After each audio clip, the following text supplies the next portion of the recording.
What is going on, guys? Miles here, and today we're going to be taking a first look at the third DLC map pack in Infinite Warfare. Let's do this. Admittedly, this news is actually fairly old, but I did wait for a bit because I was expecting a trailer for this third DLC, but it turns out they're not actually going to release a trailer before they release the third DLC, which is really strange because they've done that for like every DLC I can remember. But for this DLC pack, apparently there is no trailer. There is just going to be a blog post by Activision, which is what I'm using to get information about this map pack, which is called ABSOLUTION. Pretty cool name, and it obviously includes 4 multiplayer maps as well as 1 zombies map. So I don't have video footage to work with on these maps, but I do have some pictures of them from this blog post. And the first map we have is called Bermuda, which is for multiplayer, which is a shantytown created around the remnants of a crashed ship. Bermuda allows players to duck, dive and wall ride from the fish market to the lighthouse in this small to medium sized map, which has been water wasted and sandblasted. I do quite like the design of this map. It looks sort of like evac from Black Ops 3 for some reason to me, but it looks really close quarters, so I think I'm probably going to be sticking to my SMGs when I'm playing this new map. The second map of the ABSOLUTION DLC is called Permafrost, which has a description saying, set within the chill of a frozen city skyline, Permafrost lets players stick to the ground and pick their plan of attack in one of 3 main lanes. They will traverse the map moving from street side to train station and hobo village to wrecked theatre house in this small tight quarters map. So once again we have a pretty small map, which is quite nice because that will allow us to use our DLC shotguns fairly effectively, which we got a couple of weeks ago as this DLC will actually come out. And the picture we have is kind of weird because it doesn't really look like we can see a lot of the map, but it does look quite cool, and it does seem like there won't be many wall running opportunities, so maybe people who prefer like sticking to boots on the ground will like this map quite a lot. The third map on this list is called Fore, which says, in Fore, the only thing miniature about this large map is the golf courses players will be fighting in.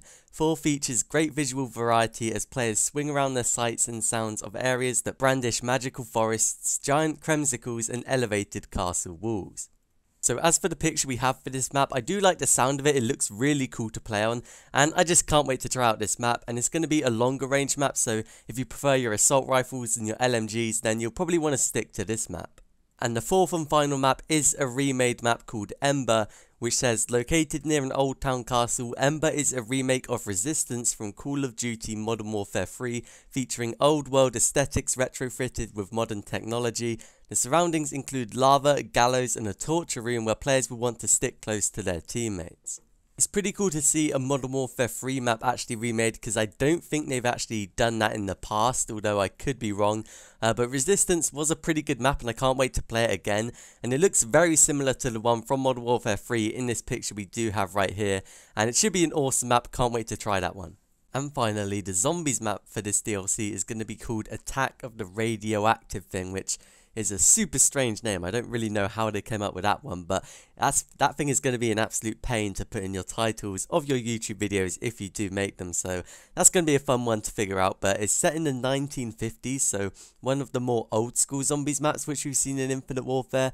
I believe Zombies in Spaceland was around the 60s, and then Rave was in like the 70s, so we're going back a little bit in time right now, but it seems pretty fun from what I can see in the pictures we have. It seems to be a daytime map, which I think is actually going to be really cool, because there hasn't really been many zombies maps which have been set in the day. They've always been set at night to try and give like that scare factor, I guess, so it's going to be pretty cool to see zombies map in the day. The special character in Attack of the Radioactive Thing is called Elvira, who I personally don't know, but maybe you guys will know her from like some films or something.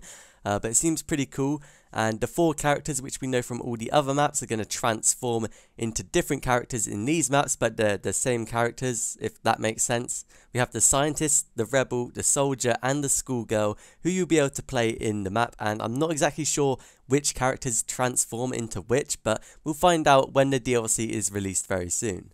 But that is all we know about the ABSOLUTION DLC pack, which will be coming to Infinite Warfare on July the 5th, first on PS4 obviously. It'll be around 30 days later on Xbox One and PC. But overall I think it's going to be a pretty good DLC. I'm looking forward to playing the new zombies map. Sounds pretty interesting and also old school as well, so that's going to be an absolute ton of fun to play. But let me know which map is your favourite down in the comments below, and if you guys found the video useful, remember to leave a like and subscribe to the channel for more Call of Duty, but I'll see you guys in my next video.